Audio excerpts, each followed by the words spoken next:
Welcome to this session on constructor and method overloading in Java. Today we are going to explore two essential object-oriented programming concepts in Java that significantly flexibility, modularity, and code readability. Whether you are new to Java or looking to solidify your fundamentals, understanding constructors and method overloading is crucial for writing effective and maintainable code. A constructor is a special type of method used to initialize objects. It sets up the object with default or user-defined values right at the time of creation. Java supports multiple types of constructors, including default, parameterized, and copy constructors. Method overloading, on the other hand, refers to defining multiple methods with the same name but with the different parameters, types, or numbers. This allows a single method name to perform different tasks depending on the inputs provided. Throughout this session, how overloading works in both constructors and methods, understanding their practical advantages, and learn how to implement them effectively through real world examples. Let's begin your journey into constructors and method overloading, two key tools for writing clean and flexible Java code. First one, what is constructor? We will define constructors, their purpose, and their unique characteristics in Java. Second one, types of constructors.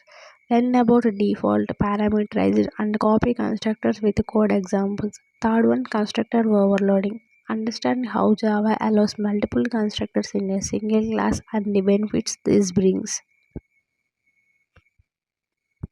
Fourth one, method overloading. Explore how to define multiple methods with the same name but different parameters. Fifth one, differences and use cases. We will compare constructors and method overloading and examine when to use each. And sixth one, code example. See practical implementation through beginner friendly examples. Seventh one, best practices. Tips on writing clean, logical, and understandable overloaded code. Eighth one, common errors. Review common mistakes programmers make and how to avoid them. So let's start with the basics and build your way up to writing smarter, more Java code using constructors and overloading techniques.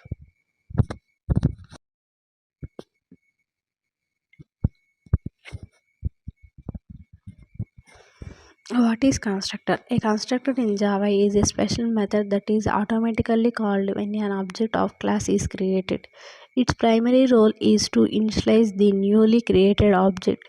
Unlike regular methods, constructors do not have to return type, not even wide, and their name must match the class name exactly. Think of constructor as a blueprint for setting up an object. When you create a object using the new keyword, the constructor sets the initialized state of the object by assigning default or user defined values to variables. Why is this important? Because constructors let you control how objects are initialized. Constructors are also enable encapsulation and data hiding by allowing controlled initialization. As we move forward, we all also see how constructors can be overloaded to provide multiple ways of initializing objects. A constructor is like the welcome kit for an object. It sets everything up before the object is used. Constructor syntax. Now that we know what a constructor is, let's look at the syntax and structure in Java. A constructor shares its name with the class and does not have a return type. There are few key things to remember. Constructor can have parameters allowing you to pass values during object creation. Constructors can also be overloaded, meaning you can define multiple constructors with different parameter sets. If you don't know define any constructor, Java automatically provides a default constructor with no parameters. If you define at least one constructor, the compiler no longer provides the default one. Another important note, constructor can include logic such as initializing variables, printing statements. Understanding the syntax is crucial because it forms the foundation for constructor overloading and chaining, which we will explore in upcoming slides. Default constructor. Let's explore the default constructor, which is the simplest form of constructor in Java. A default constructor is one that takes no parameters. If you don't explicitly define a constructor in your class, Java automatically supplies a default one behind the scenes. Its purpose is to create an object with default values assigned to fields. If you write any constructor, even a parameterized one, Java won't add a default constructor automatically. So if you need both, you must define both manually. Default constructors are very useful when you want to assign some standard values. You don't require user input at the time of object creation. You are working with frameworks or tools, expect a no argument constructor. Understanding default constructor gives you a strong foundation for learning about parameterized and overloaded constructor, which provide greater flexibility. Parameterized constructor. Now that we have covered the default constructor, let's move on to parameterized constructors. A parameterized constructor is one that accepts arguments. Those arguments are used to initial object fields with custom values during object creation. This is especially useful when you want to create multiple objects with different initial states. Parameterized constructors are widely used when you want to initial object properties based on user input. You need multiple variations of an object with the different states. You want to enforce that certain values must be provided when the object is created. Keep in mind, if you define only a parameterized constructor, Java will not provide a default constructor. If your program or framework on both, you must manually define both constructors.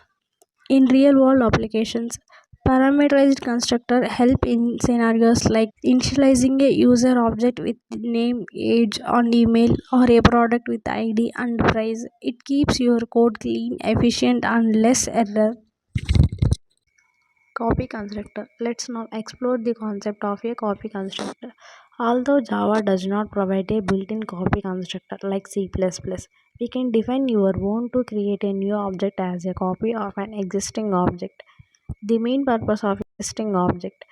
The main purpose of a copy constructor is to clone or duplicate an object. This can be especially useful when you are dealing with mutable objects.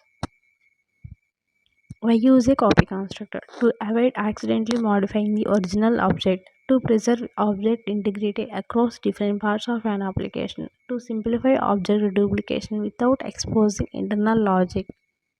The copy constructor is a useful pattern in Java even though it is not built in, and understanding it helps you build more flexible applications. Constructor overloading. Now that we understand the different types of constructors, it's time to talk about constructor overloading. This is a powerful feature in Java that allows a class to have a multiple constructors, each with a different parameter list. Constructor overloading provides a flexibility in how objects a class are initialized. We can define constructors for various use cases within the same class. Each constructor is different by its parameter type, number, or order, not by return type.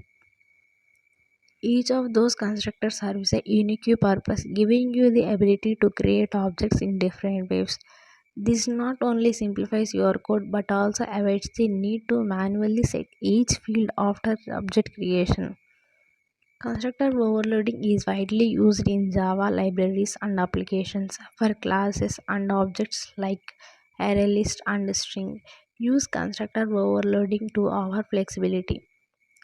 The key benefit, it enhances code readability and maintainability by allowing multiple paths of object initialization within the same class. Example of constructor overloading. To better understanding constructor overloading, let's go through a hands-on example. This example clearly shows how constructor overloading allows you to create objects in multiple ways based on the arguments you pass. Each constructor handles a different kind of inputs and the initialization is to match that input. This pattern is particularly useful in applications where objects can be created from various sources like user input, file data, or default settings. Constructor overloading simplifies object management and reduces the need for writing separate initialization methods. It makes your code more powerful by supporting different forms of input without compromising structure or clarity. Constructor overloading simplifies object management and reduces the need for writing separate initialization methods. It makes your code more powerful by supporting different forms of input without compromising structure or clarity. Why method overloading? Imagine you are building a calculator app.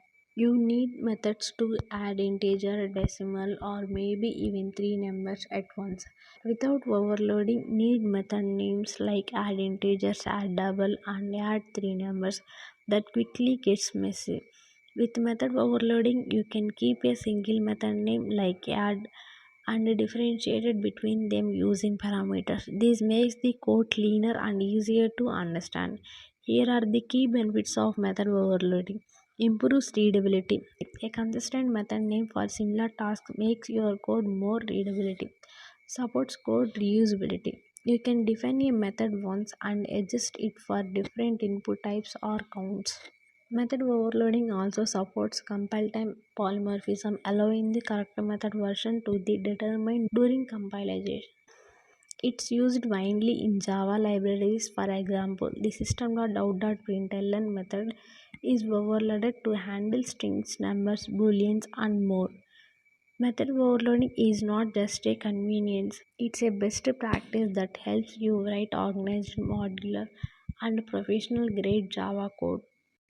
Rules of constructor overloading. Constructor overloading is powerful, but it must follow certain rules to work correctly in Java. Let's go through those key rules so that your code compiles and behaves as expected.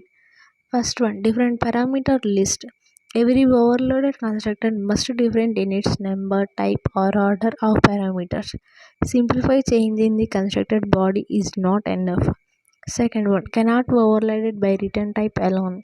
Constructors do not have return types, so you cannot overload them based on return type. In fact, trying to add a return type to a constructor turns into a method, not a constructor. Third one, no constructor inheritance.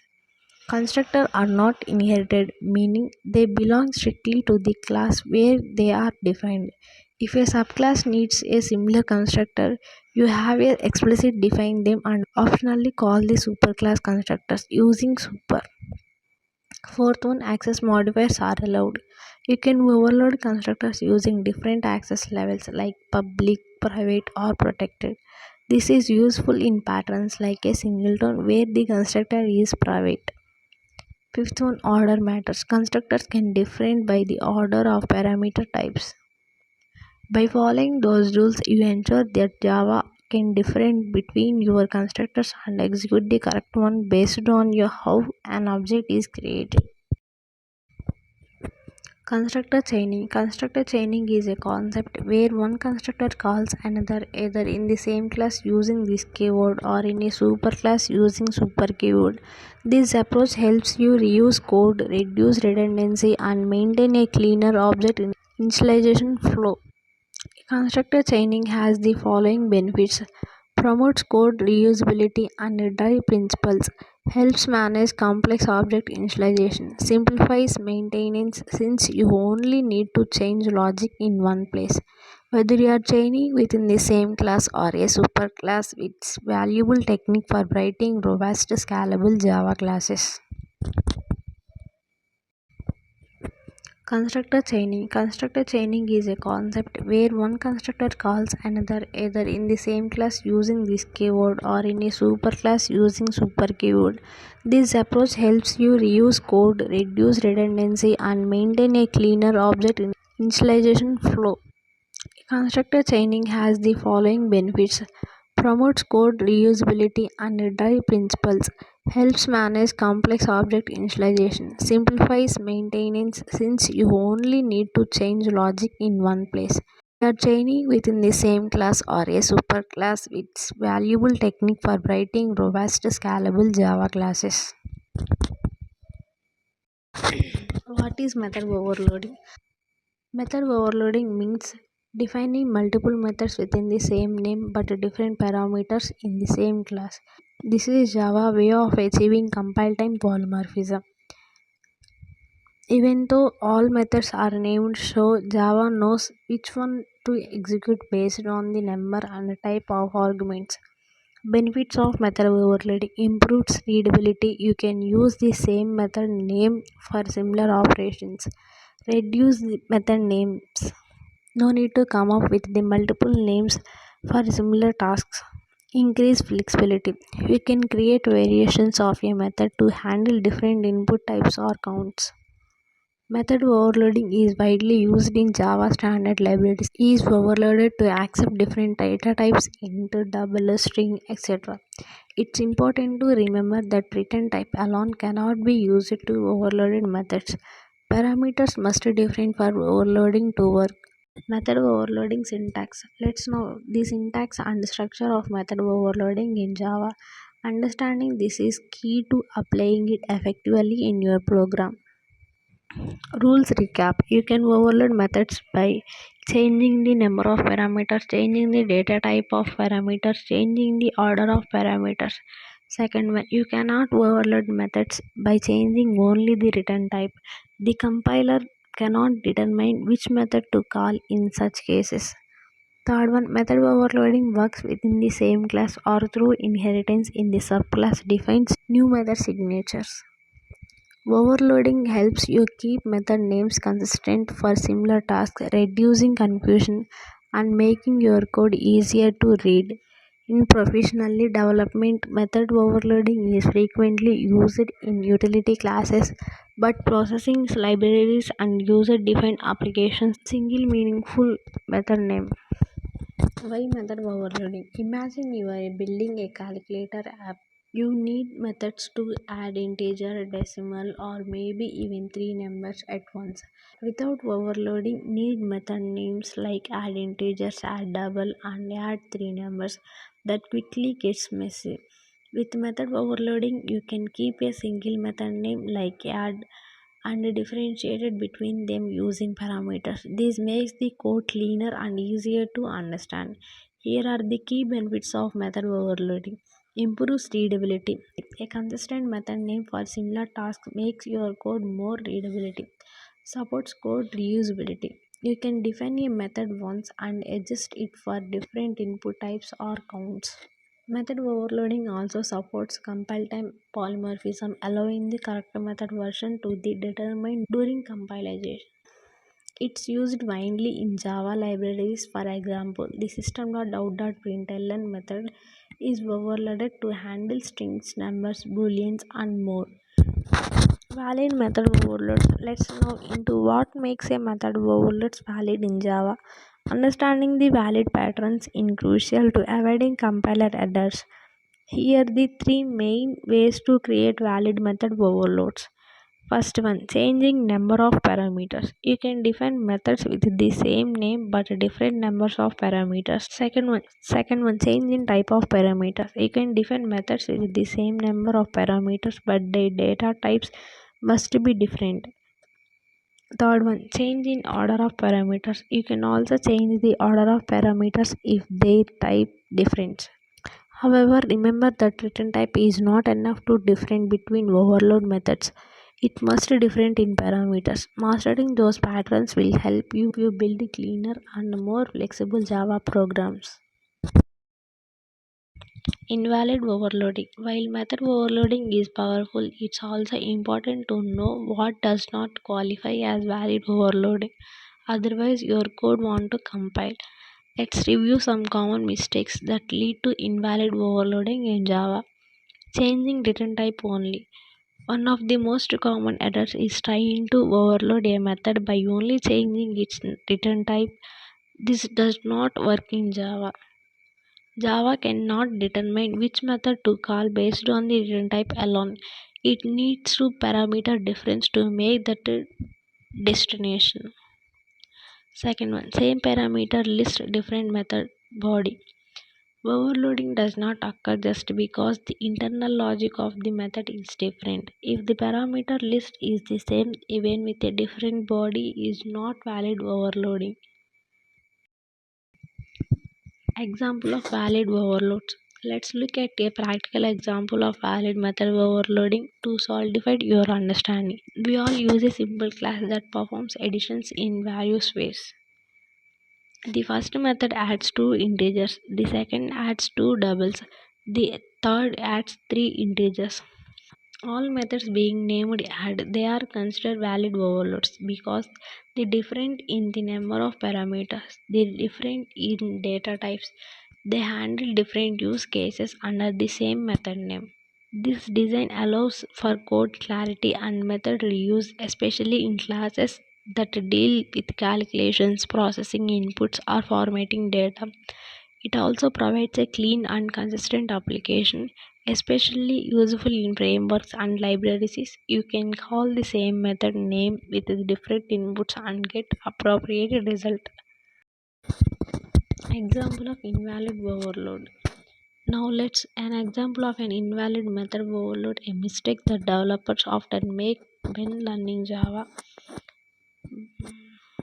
Both methods have the same name and no parameter. The only difference is the return type, which is not sufficient for overloading Java the names.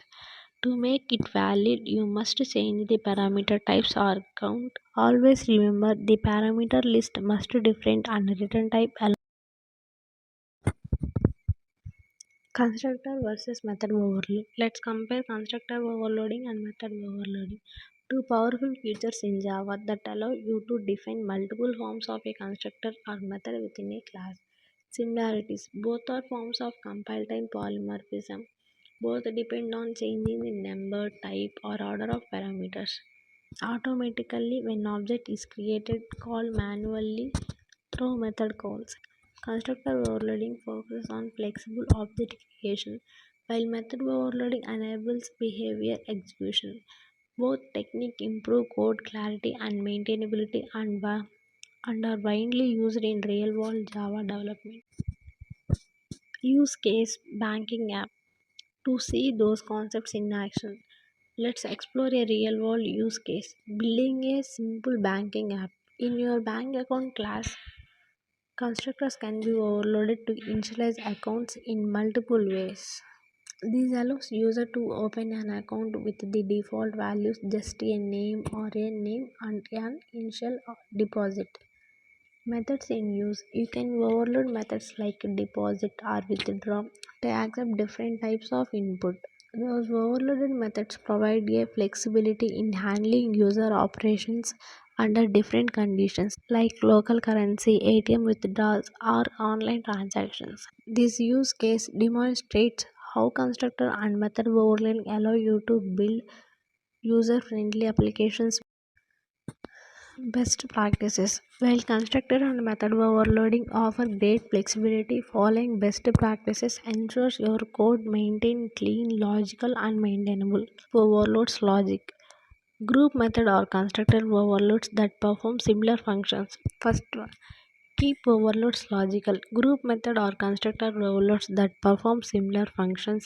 It should serve a clear purpose. Use meaningful parameter names. Descriptive parameter names make overloads easy to understand. Avoid ambiguity. Don't overload methods with parameter combinations that may confuse the compiler, especially where type promotion can lead to uncertainty.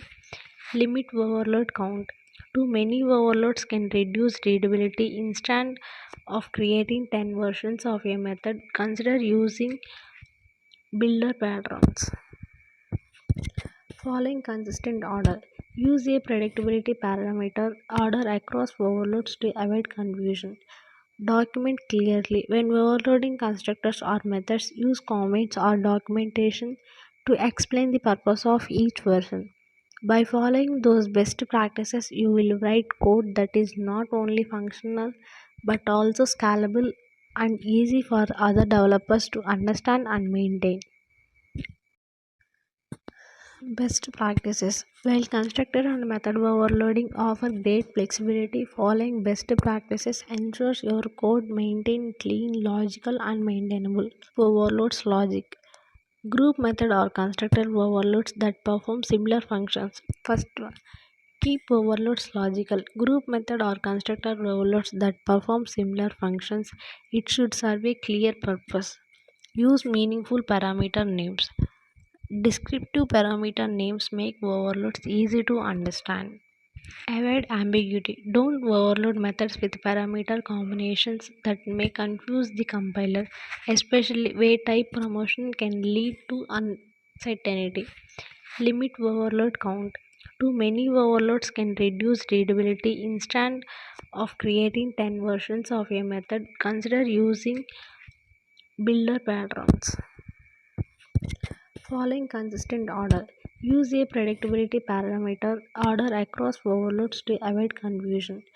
Document clearly. When overloading constructors or methods, use comments or documentation to explain the purpose of each version. By following those best practices, you will write code that is not only functional but also scalable and easy for other developers to understand and maintain. Common errors. Even experienced developers sometimes make mistakes with overloading. Let's look at some common errors and how to avoid them. Relying on return type for overloading. As discussed earlier, return type does not count for overloading. Methods must differ by parameters. Recursive constructor call. Calling one constructor from another using this keyword must be the first statement, otherwise, you will get a compilation error. Infinite constructor loop. If constructors call each other in a loop, it results in a stack overflow. Overusing overloading. Too many overloads can lead to code bloat. Always evaluate if a different approach like method chaining or optional parameters would be better. Being aware of those mistakes will help you avoid bugs and write clear, more effective Java code. Conclusion. Let's wrap up everything we have learned in this session on constructor and method overloading in Java. Constructors are specially methods used to initialize objects. They don't have return types and must match the class name. We can create multiple constructors using overloading to provide flexibility in object creation. Method overloading allows you to define multiple methods within the same name but different parameter list. Make your code more readable and adaptable to various inputs. We covered types of constructor, default, parameterized, and copy constructors. Constructor overloading and chaining using this keyword and super keyword. Method overloading rules, valid and invalid examples. Real world use cases like a banking app. Best practices and common errors to avoid. Those features are foundational to Java programming. They help reduce code duplication, increase flexibility, and promote clean and maintainable design. I encourage you to practice creating overloaded constructors and methods in your own projects. Try different input combinations and scenarios to deepen your understanding. Thank you for your attention, and I hope this